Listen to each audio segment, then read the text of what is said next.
पूरे ब्रह्मांड के बीचों बीच एक टावर है जो हमें अंधेरे से बचा रहा है। पर ऐसा कहा जाता है कि उसे एक बच्चे का दिमाग गिरा सकता है। एक गार्डन है, वहाँ बहुत से अलग अलग उम्र के बच्चे हैं जो हंसी खुशी खेल रहे हैं। कुछ इंसान की ही शक्ल में अजीब लोग भी मौजूद हैं, जिनकी गर्दन पर एक निशान है। तभी अलार्म बजता है। अचानक वो सभी बच्चे जिनके हाथ पर घड़ी जैसी दिखने वाली एक मशीन है, वो सभी एक ही दिशा में बढ़ने लगते हैं। उन सभी बच्चों को वो अजीब सी चमड़ी वाले लोग एक मशीन पर बिठाकर उनकी शक्तियाँ ले रहे हैं और वो सारी शक्तियाँ इकट्ठा कर एक टावर पर हमला कर रहे हैं। टावर गिर रहा है और पूरी दुनिया अंधकार में चली जा रही है। तभी मेरी आँख खुल जाती है। सुबह हो चुकी थी और वो मेरा सपना था। ऐसे अजीब सपने मुझे रोज ही आते हैं। असल में शहर में भूकंप आया हुआ है और सारी चीजें हिल रही हैं। आजकल भूकंप अक्सर ही आ जाते हैं। मैं ब्रेकफास्ट की टेबल पर वो सब ड्रॉ करने लगा जो मैंने आज सपने में देखा था। मैं हर सुबह उठकर वो चीजें ड्रॉ करता हूँ जो मैं सपने में देखता हूँ, क्योंकि मुझे ऐसा लगता है कि मेरे इन सपनों का असल दुनिया से कोई ताल्लुक है। पर मेरी इन बातों से मेरी मोम और मेरे सौतेले पिता को ऐसा लगता है कि मुझे कोई साइकोलॉजिकल प्रॉब्लम है। इसीलिए आज फिर से मेरी डॉक्टर से अपॉइंटमेंट है। मैंने डॉक्टर को बताया कि मुझे ऐसा लगता है कि मेरे सपने में जो टावर पर हमले होते हैं उसी वजह से इस दुनिया में भूकंप आते हैं। इन दोनों का कोई कनेक्शन है। डॉक्टर को मेरी इन बातों पर यकीन नहीं है। उन्हें लगता है कि ये सब मुझे डैड की मौत से लगे सदमे की वजह से होता है। मैं डॉक्टर से मिलने के बाद वापस घर लौट रहा था, तभी रास्ते में मुझे वो अजीब चमड़ी वाला इंसान दिखा। मैं उसे ध्यान से देखने लगा। उसकी नजर भी मुझ पर पड़ गई। तभी पास खड़ा एक फकीर मुझसे कहने लगा, उससे बचकर रहो। तुम्हारे जैसे खास मानसिक शक्ति वाले बच्चों को वो लेकर जाते हैं, वो तुम्हें ले जाएंगे। मैं तुरंत बस में बैठकर वहाँ से निकल गया। मैं घर पहुँचा तो मोम मुझे किसी कैंप पर भेजने की बात कर रही थी। वो साइंस और माइंड से जुड़ा है। मुझे पता है ऐसा इसलिए हो रहा है क्योंकि मेरे सौतेले पिता मुझे पसंद नहीं करते। वो मुझे मोम से दूर भेजना चाहते हैं। रात हो गई थी और मैं फिर सपने देखने लगा। वही काले कपड़े वाला इंसान अपने जादू से एक आदमी को जला रहा है। दो बंदूकबाज हैं। काले कपड़े वाले जादूगर ने एक बंदूकबाज को मार दिया, पर दूसरे बंदूकबाज पर उसका जादू नहीं चला। दूसरा बंदूकबाज काले कपड़े वाले जादूगर पर गोली चलाता है, लेकिन जादूगर उसे अपने जादू से रोक लेता है। बंदूकबाज उसके पीछे जाता है, पर जादूगर कहीं खो जाता है और मेरी आँख खुल जाती है। हर बार की तरह इस बार भी मैंने अपने सपने में दिखे हर एक दृश्य की तस्वीर बना ली, उन दो बंदूकबाजों और उस बिल्डिंग की भी जो अक्सर मुझे सपने में दिखती है। थोड़ा सोचने के बाद उस बिल्डिंग की तस्वीर मैंने सोशल मीडिया पर डाली और पता करने की कोशिश की कि ये जगह कहाँ पर है। मैं अभी भी ऑनलाइन उस बिल्डिंग की तलाश कर रहा था। इतने में बाहर मुझे कैंप पर ले जाने के लिए एक औरत और एक आदमी आ गए। मैं उन्हें देखते ही समझ गया कि ये वही अजीब सी चमड़ी वाले लोग थे जो मेरे सपनों में दिखते थे। उनमें से एक के गले पर वही सेम निशान भी था जो अक्सर मैं सपने में देखता हूँ। मुझे कुछ गड़बड़ लगी। मैंने जाने से मना किया, पर किसी ने मेरी बात नहीं सुनी। इसी बीच मेरा ध्यान मेरे लैपटॉप पर गया, जहां किसी यूजर ने मुझे उस बिल्डिंग का पता मैसेज किया था। मैंने बिना एक भी मिनट जाया किए अपनी सारी ड्राइंग्स इकट्ठा करी और वहां से भागने लगा। वो अजीब सी चमड़ी वाले लोग भी मेरा पीछा करने लगे, पर मैं उनसे दूर भागने में कामयाब हो गया। अगले कुछ समय बाद में उस रहस्यमय घर के भीतर था, जिसे कई सालों से मैं अपने सपने में देखता आ रहा था। कई टूटे फूटे कमरों और एक गलियारे से गुजरता हुआ जब मैं एक कमरे में पहुंचा, तो वहां एक अनजान आवाज ने मुझे चौंका दिया। जब मैं उस तरफ बढ़ा तो सामने से आवाज आई, कृपया अपनी मंजिल एंटर करें। वहाँ एक मशीन थी। मैंने उसमें वो नंबर एंटर किया जो मैं अक्सर अपने सपने में देखता था। मशीन से दोबारा आवाज आई, आपकी मंजिल मिडिल वर्ल्ड है। और अचानक एक तेज रोशनी के साथ मेरी बाईं तरफ एक पोर्टल खुल गया। एक अजीब से अट्रैक्शन के साथ मैं उस पोर्टल की तरफ बढ़ा, और जब उस पोर्टल से मेरी दूरी 3-4 कदम ही बची थी, तभी अचानक बिल्डिंग की सारी लकड़ियां इकट्ठा होकर एक मॉन्स्टर बन गई और मुझे जकड़ लिया। मैं डर के मारे चीखने चिल्लाने लगा मुझे छोड़ दो, मुझे छोड़ दो। और हैरानी की बात की उसने मुझे छोड़ भी दिया। मैंने ज्यादा कुछ सोचा विचारा नहीं और भागकर उस चमकदार दरवाजे के अंदर घुस गया। अगले ही पल में मैं एक रेगिस्तान इलाके में पहुंच गया और वो दरवाजा पलक झपकते ही अचानक गायब हो जाता है। अब इस अनजान रहस्यमयी जगह पर जब मैंने दूर दूर तक अपनी नजर दौड़ाई तो मुझे चारों तरफ बस वीरान रेगिस्तान दिखा। इस जगह के बारे में और जानने के लिए मैंने अपने कदम आगे बढ़ाए। कुछ दूर चलने के बाद अचानक एक अजीब से तूफान ने मुझे चारों तरफ से घेर लिया और थोड़ी देर बाद जब मुझे दिखना शुरू हुआ तब मैं किसी दूसरी जगह पहुंच चुका था। दिखने में ये जगह उसी रेगिस्तान इलाके का दूसरा हिस्सा लग रहा था जहां से अभी कुछ मिनट पहले ही मैं यहाँ पर पहुंचा था। हालांकि ये जगह उसके जैसी भयंकर सूखी नहीं थी। यहाँ पर कई छोटी छोटी रेगिस्तानी झाड़ियाँ उगी हुई थी। खैर इसके अलावा वहाँ मुझे भले ही अभी कुछ गिने चुने मिनट ही बीते थे, पर मैं यकीन से कह सकता हूँ कि वहाँ उस जैसे भयंकर सूखे माहौल में हर किसी का हर बीतते मिनट के साथ मेरे ही जैसा प्यास से बुरा हाल हो सकता था। पर उस दिन मेरी किस्मत अच्छी थी। सामने पड़े एक कैन में मुझे कुछ घूंट पीने का पानी मिल गया। मैं उस पानी को पीकर अपनी प्यास बुझा ही रहा था कि तभी वो मेरे सपने वाला बंदूकबाज बंदूक लेकर मेरे सामने खड़ा हो गया। पहली बार को तो मैं घबरा गया, लेकिन खुद को संभालते हुए मैंने उसे बताया कि मैं पृथ्वी से यहाँ उसे ढूंढने आया हूँ। मैं एक लंबे वक्त से उसे अपने सपने में देखता आ रहा हूँ। उसे भरोसा दिलाने के लिए मैंने उसे अपनी ड्राइंग भी दिखाई, पर उसे यकीन ही नहीं हुआ। तब मैंने उससे उस काले कपड़े वाले इंसान का जिक्र किया और उसकी ड्राइंग दिखाई। उस काले कपड़ों में मौजूद शख्स की ड्राइंग देखकर उसे मुझ पर यकीन हो गया। अब उसने एक तरफ तो मेरी पूरी ड्राइंग बुक देखी तो वहीं दूसरी तरफ मुझसे मेरे अजीब सपनों की पूरी कहानी भी सुनी। सब कुछ सुनने, देखने और समझने के बाद वो मेरे सपनों का मतलब जानने के लिए मुझे एक कबीले की तरफ ले जाने लगा। उसने मुझे बताया कि वहाँ एक ऐसा व्यक्ति रहता है जो मुझे मेरे सपनों का मतलब बता सकता है। अब बिना रुके घंटों तक चलने के बाद वो भयंकर सूखा रेगिस्तान पीछे छूट गया। इस डरावने जंगल में थोड़ा और भीतर जाने के बाद वहाँ मुझे कुछ अलग किस्म के लोग दिखे। इससे पहले कि वो लोग मुझे देखते या सुनते, बंदूकबाज ने मुझे चुप रहने का इशारा करके मुझे मेरे घुटनों पर बिठा दिया और खुद भी वो उसी तरह से उनसे छुपकर बैठ गया। उनके जाने के बाद उसने मुझे बताया कि ये सब उस काले कपड़े वाले शख्स वोल्टर के फॉलोवर हैं। अचानक वोल्टर का नाम लेने के बाद बंदूकबाज के चेहरे के भाव बदल गए। आखिर में उसने बताया कि वोल्टर ने आज से सालों पहले अपने कुछ नापाक मकसदों को पूरा करने के लिए उसके पिता की हत्या कर दी थी। अब कुछ मिनट यहाँ और रुकने के बाद एक बार फिर से हमने आगे बढ़ना शुरू किया। शाम होते होते हमने आधे से ज्यादा जंगल पार कर लिया और दिन ढलने के बाद एक जगह पर रुककर आराम करने का फैसला किया।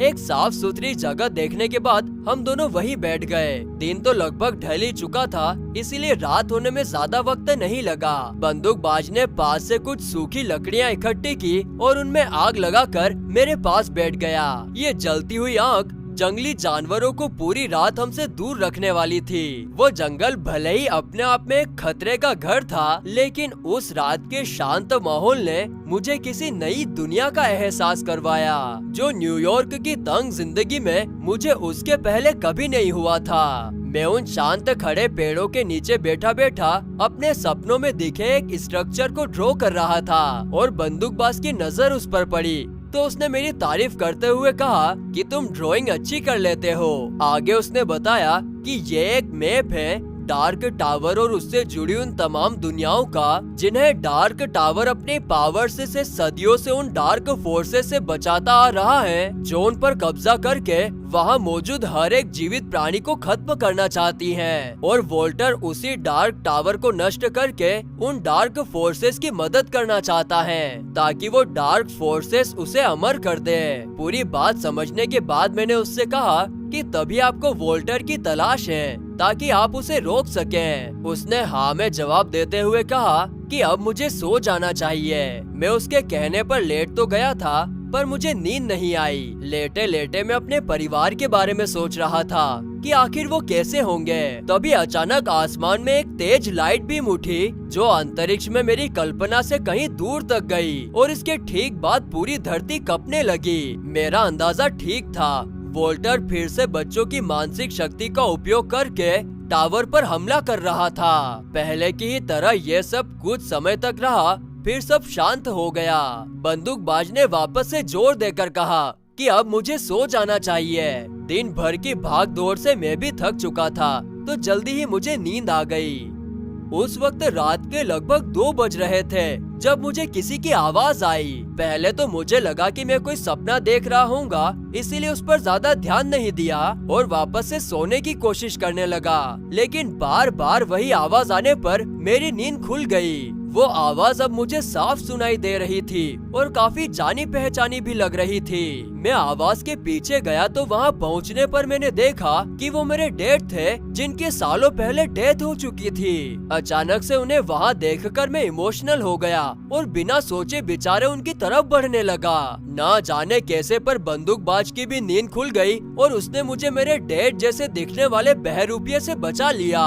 वो वोल्टर का भेजा हुआ एक मॉन्स्टर था जो मुझे मेरे डैड के चेहरे का सहारा लेकर अगवा करना चाहता था। मैं जैसे ही वहाँ से हटा तो उस मॉन्स्टर ने बंदूकबाज के पिता का चेहरा ले लिया और उसे भी मेरी तरफ गुमराह करने की कोशिश करने लगा। लेकिन बंदूकबाज उसके बहकावे में नहीं आया। उसने बिना एक भी मौका गवाए उस मॉन्स्टर को मौत के घाट उतार दिया।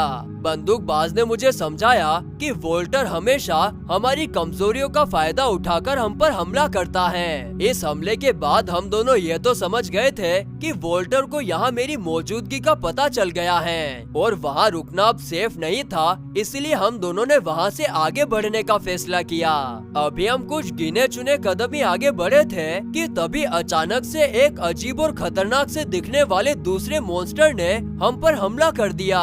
रात का वक्त था तो मैं उसका ठीक ठीक हुलिया तो आपको बयां नहीं कर सकता, पर मैं इतना जरूर कह सकता हूँ कि वो मिनटों में भी किसी से उसकी जिंदगी छीन सकता था। उस रात शायद मेरी किस्मत बाकी दिनों से कहीं बेहतर थी। बंदूकबाज ने दोबारा से अपनी जान पर खेलकर उस मॉन्स्टर से मेरी जान बचा ली, लेकिन इस बार वो खुद भी बुरी तरह से घायल हो गया। हमारे पास वक्त कम था और मुसीबतें उससे कहीं ज्यादा। हम इसी हालत में आगे बढ़ते रहे। मैंने बंदूकबाज को अपने कंधों का सहारा दिया और बंदूकबाज ने मुझे आगे का रास्ता दिखाया। हम इसी तरह से आगे बढ़ते गए और सुबह होते होते हमने पूरा जंगल पार कर लिया। जंगल के गुजर जाने के बाद रास्ते में एक सकरी नदी पड़ी। वहाँ बंदूकबाज ने रुककर अपने घावों को साफ किया और फिर मुझे लेकर उस कबीले में पहुँचा जहाँ वो सपनों का मतलब बताने वाला व्यक्ति रहता था। उस जगह उस कबीले में बहुत से लोग थे, बच्चे, बूढ़े, जवान, औरतें, पर इतने लोगों के वहाँ होने के बावजूद भी उस जगह में एक अजीब सी खामोशी थी, मानो वो सभी किसी डर में जी रहे हो। बंदूकबाज और मुझे देखकर कबीले के सभी लोग इकट्ठे हो गए। उन्होंने बंदूकबाज का बड़े सम्मान के साथ स्वागत किया और उससे जानने की कोशिश की कि आखिर वो इतने सालों से कहाँ था। दरअसल बंदूकबाज किसी जमाने में इनका रक्षक हुआ करता था। वोल्टर और उसके बुरे लोगों से इन्हें बचाया करता था, लेकिन एक समय के बाद वो अचानक से गायब हो गया और तब से लेकर अब तक के लोग वोल्टर के खौफ के साये में जी रहे थे। बंदूकबाज ने इनसे कहा कि वो जंग हम दशकों पहले हार चुके हैं, अब सब कुछ बदल चुका है, रक्षक मर चुके हैं और मैं कोई तुम्हारा रक्षक नहीं हूँ। आखिर में उसने उनसे उस शख्स के बारे में पूछा जो सपनों को पढ़ना जानता है। उस भीड़ से एक महिला निकलकर बाहर आई और उसने उनसे कहा कि वही सपनों को पढ़ने का काम करती है। वो लेडी हम दोनों को अपने घर में ले गई और बाकी सभी भी अपने अपने कामों पर वापस लौट गए। उस लेडी ने मुझे अपना नाम ओरा बताया और मुझसे मेरे सपनों के बारे में बताने को कहा। सालों से आ रहे उस सपने की मुझे छोटी से छोटी बात याद थी। मैंने उसे बताना शुरू किया। हर एक बात को ध्यान से सुनने के बाद उसने कहा कि मेरी मानसिक शक्ति आम लोगों से कहीं अधिक है और यही वजह है कि मैं एक से अधिक दुनियाएं देख सकता हूँ। उसने वापस से मुझे मेरे दिमाग पर जोर डालने के लिए कहा और जब मैंने ऐसा किया तो उसने भी मेरी मानसिक शक्तियों की मदद से वो सब देखा जो मैं सपने में देखता था। उसने मेरी सोच में झांककर वोल्टर के उस खुफिया ठिकाने का भी पता लगा लिया जहाँ से उसके लोग उन बच्चों की मानसिक शक्तियों का उपयोग करके डार्क टावर पर हमला करते थे। यकीनन वोल्टर भी वही था। बंदूकबाज ने ओरा से कहा कि मैं वहाँ जाना चाहता हूँ और इसमें मुझे तुम लोगों की मदद चाहिए। ओरा ने कहा कि हम ऐसा नहीं कर सकते। वोल्टर के ठिकाने तक पहुँचने के लिए हमें उसी के बनाए हुए पोर्टल की जरूरत पड़ेगी, क्योंकि यहाँ इस कबीले का पोर्टल वोल्टर के पोर्टल से कनेक्टेड नहीं है। बंदूकबाज ने थोड़ा सोचकर कहा कि तो मैं पैदल जाऊंगा। वो वहाँ से उसी वक्त निकलने वाला था। अचानक से मुझे ख्याल आया कि न्यूयॉर्क के जिस पोर्टल से मैं यहाँ तक आया हूँ वो भी तो वोल्टर का ही पोर्टल है। मैंने उसे उस बारे में बताया। वो थोड़ा शांत हुआ और वो रात हमने उसी कबीले में बिताई। अगली सुबह कबीले के पोर्टल की मदद से हम अर्थ पर पहुंच गए। किस्मत अच्छी थी कि वो पोर्टल बहुत पुराना होते हुए भी ठीक से काम कर रहा था। उसने हमें हमारी जरूरत के मुताबिक न्यूयॉर्क में ही टेलीपोर्ट किया था। अब न्यूयॉर्क पहुंचने के बाद सबसे पहले मैं बंदूकबाज को लेकर एक हॉस्पिटल में गया, क्योंकि बीते 2 दिनों में उसे लगी चोटें उसको शारीरिक रूप से कमजोर बना रही थी। हॉस्पिटल में कुछ घंटों के इलाज के बाद ही वो पूरी तरह से रिकवर हो गया। शायद इसकी वजह मुझे बताने की जरूरत नहीं है, फिर भी इतना कहना चाहूँगा कि वो हमारी दुनिया के साधारण लोगों से बहुत अलग था। वो हमसे ताकतवर था, वो हमसे तेज था। खैर, हॉस्पिटल से डिस्चार्ज लेने के बाद मैं बंदूकबाज को लेकर अपने घर गया, क्योंकि उस सफर में आगे बढ़ने से पहले मैं अपनी माँ से मिलना चाहता था, उन्हें देखना चाहता था, उन्हें बताना चाहता था कि मैं सेफ हूँ। वो मेरी फिक्र ना करे बल्कि अपना और परिवार का ख्याल रखे। कुछ घंटे बाद जब मैं घर पहुँचा तो घर के बाहर ही मुझे मेरा छोटा भाई टिम्मी मिला। मैंने उससे मोम के बारे में पूछा तो उसने बताया कि मोम और डैड पिछले 2 दिनों से घर ही नहीं आए हैं। ये सुनकर मुझे एक जोर का धक्का लगा। मैं भागकर घर के भीतर गया। घर के एंट्रेंस के सामने ही हमारा किचन एरिया था। जब मेरी नजर उस तरफ गई तो एक पल के लिए सब कुछ थम सा गया। वहाँ मेरे डैड की डेड बॉडी पड़ी हुई थी। मैं बेजान अपने कमरे की तरफ बढ़ा। बाहर दरवाजे से ही मेरी नजर नीचे वुडन फ्लोर पर गई। वो जला हुआ था। मैं नजदीक गया और वहाँ पर बैठकर फूट फूट कर रोया।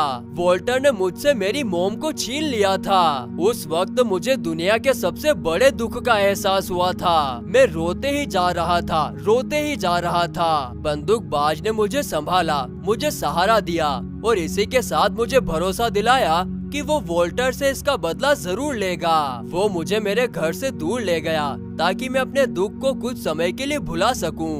ना जाने कैसे, पर उस वक्त मैंने खुद को संभाल लिया।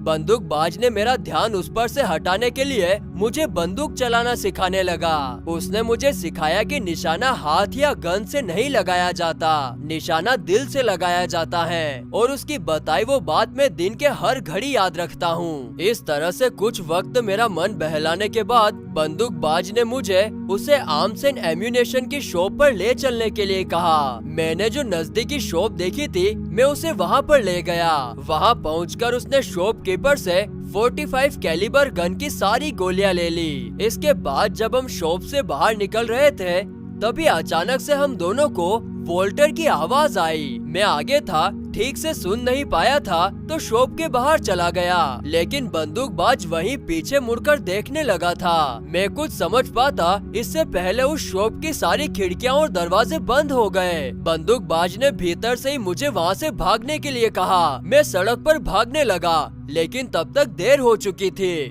वोल्टर के लोगों ने मुझे चारों तरफ से घेर लिया था और आखिर में वो मुझे अगवा करके अपने साथ ले गए। वो मुझे न्यूयॉर्क में मौजूद अपने उस अड्डे पर ले गए जहाँ से वो अक्सर पृथ्वी पर आया जाया करते थे। वहाँ पर वोल्टर पहले से मौजूद था। वो एक छोटे से डिवाइस के साथ मेरे पास आया और उस डिवाइस की रीडिंग को देखकर काफी हैरान हुआ। वो खुद से ही बड़बड़ाते हुए कहने लगा कि वाकई मुझ में जबरदस्त शक्तियाँ हैं। इसके तुरंत बाद वो मुझे अपनी उस खुफिया जगह पर ले जाने लगा जहाँ से बच्चों की मानसिक शक्तियों का उपयोग करके डार्क टावर पर हमला किया जाता था। वो काफी जल्दबाजी में था। दरअसल उसे पूरा एहसास था कि बंदूकबाज उसे ये इतनी आसानी से नहीं करने देगा। और हाँ, मुझे भी उस पर पूरा यकीन था कि वो मुझे इन सबसे पहले बचा लेगा। उसके लोगों ने अगले ही मिनट उस खुफिया जगह के पोर्टल को तैयार कर दिया। मुझे ले जाने से पहले उसने अपने साथियों को अलर्ट पर रहने की एडवाइस दी। जब वोल्टर मुझे उस जगह पर लेकर पहुंचा, तो मैं वहां का नजारा देखकर ज्यादा हैरान नहीं था। वो बिल्कुल वही जगह थी जिसे मैं सालों से अपने सपने में देखता आ रहा था। मेरे सामने वो मशीन थी जो किसी भी जिंदा जीव से उसकी मानसिक शक्ति अलग कर सकती थी। मुझे उस मशीन पर बिठा दिया गया। इससे पहले कि वो मशीन अपना काम करती, मेरी मानसिक शक्ति का उपयोग करके उस टावर पर हमला करती, मैंने उसे रोक दिया। वोल्टर के प्यादे उसे फिर से ठीक करने में लग गए। दूसरी तरफ न्यूयॉर्क में बंदूकबाज अपनी पूरी ताकत से वोल्टर के आदमियों से लड़ रहा था। एक के बाद एक उसके बंदूक से निकली गोली उन इंसानी शक्ल के पीछे छुपे जीवों को अपना शिकार बना रही थी। एक समय के बाद उसने उन सभी को उनकी असली जगह पर पहुंचा दिया। अब वोल्टर समझ चुका था कि सदियों से चली आ रही इस लड़ाई का अंत नजदीक आ गया है। सबसे पहले उसने मुझे मेंटली फोर्स किया, मुझे मजबूर किया, मेरे इमोशन को ट्रिगर किया, और जब मैं इमोशनली वीक पड़ने लगा, वो मशीन मुझसे मेरी साइकिक पावर को अलग करने लगी। अब वो यहाँ से न्यूयॉर्क बंदूकबाज को रोकने चला गया। जब वो बंदूकबाज के सामने पहुँचा तो वही हुआ जो होना था। दोनों के बीच एक जानलेवा लड़ाई शुरू हो गई। ये लड़ाई आज आखिरी फैसला देने वाली थी। दोनों ही अपनी पूरी ताकत से लड़ रहे थे। कभी बंदूकबाज उस पर हावी होता तो कभी वोल्टर बंदूकबाज पर भारी पड़ता। ये लड़ाई ज्यादा वक्त तक नहीं चली। आखिरकार बंदूकबाज की गोली ने वोल्टर को अपना शिकार बना ही लिया। वोल्टर के मर जाने के बाद उसने मुझे वहाँ से बाहर निकाल लिया। लौटते लौटते उसने उस मशीन को भी डिस्ट्रॉय कर दिया जो अब तक कईयों की जिंदगियों को बर्बाद करने का कारण बन चुकी थी। उस मशीन के डिस्ट्रॉय होने के साथ ही वो पूरी जगह भी एक धमाके के साथ डिस्ट्रॉय हो गई। न्यूयॉर्क में वोल्टर के उस अड्डे से बाहर आने के बाद हमने देखा कि बाहर के लोगों को रेस्क्यू किया जा रहा है। दरअसल बीते कुछ घंटों में डार्क टावर पर जो हमला हुआ था, ये उसी का इफेक्ट था। अब सब कुछ वापस से नॉर्मल हो जाने के बाद बंदूकबाज ने अपनी दुनिया में लौटने का जिक्र किया। जाने से पहले उसने मुझे भी उसके साथ चलने के लिए कहा। मेरी भी अब यहाँ पर रुकने की कोई खास वजह बची नहीं थी। आखिरी बार अपनी इस दुनिया पर नजर डालने के बाद मैं उसके साथ उसकी दुनिया में चला गया। आज सालों बाद मैं फिर से वापस लौटा हूँ और ये देखकर मैं ज्यादा हैरान नहीं हूँ कि दुनिया पहले से बहुत बदल गई है।